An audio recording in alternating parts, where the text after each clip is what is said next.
आधुनिक मुंबईच्या उभारणीत जगन्नाथ उर्फ नाना शंकर शेठ यांचा फार मोठा वाटा आहे.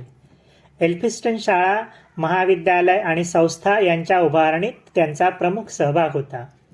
स्त्री शिक्षणाच्या विचारांना आणि कार्याला त्यांनी अनन्यसाधारण बळ दिले आणि मुंबई इलाख्यात स्त्री शिक्षणाची गंगा अवतरली.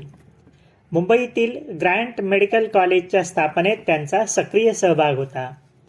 भारतातील कायदे शिक्षण आणि त्यास मान्यता यासाठी त्यांनी बरीच वर्षे प्रयत्न करून यश मिळवलं.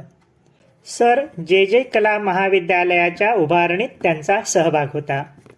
पुण्याच्या डेक्कन महाविद्यालयात संस्कृतचा अभ्यास चालू ठेवण्यासाठी लढा देऊन त्यांनी त्यात यश मिळवलं. मुंबई विद्यापीठाच्या उभारणीतही त्यांचा सहभाग होता. सतीच्या चालीचे निर्मूलन, धर्मांतरितांचे शुद्धीकरण या मोहिमातही त्यांचा सहभाग होता.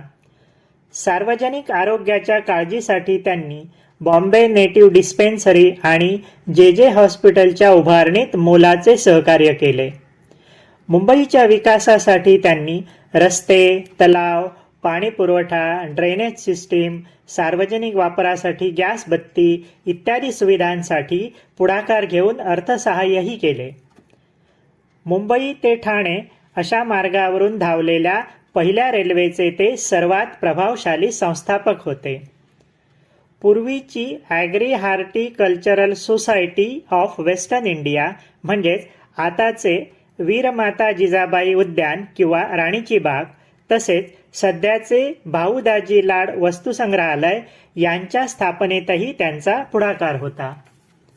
सुरुवातीला बॉम्बे असोसिएशन या नावाने स्थापन झालेल्या पश्चिम भारतातील पहिल्या राजकीय चळवळीतही त्यांचा मोठा सहभाग होता. पुढे याचेच रूपांतर नंतर इंडियन नॅशनल काँग्रेसमध्ये झाले. नाना शंकर शेठ यांनी मुंबई शहराची जितक्या प्रकाराने सेवा केली तशी त्यापूर्वी तर नाहीच, पण नंतरही कोणी केली नाही. या थोर समाजपुरुषाचे त्याच्या कार्याला साजेसे स्मारकही मुंबईत नाही, हे तर आपल्या समाजाचे बौद्धिक आणि सांस्कृतिक दारिद्र्य आहे.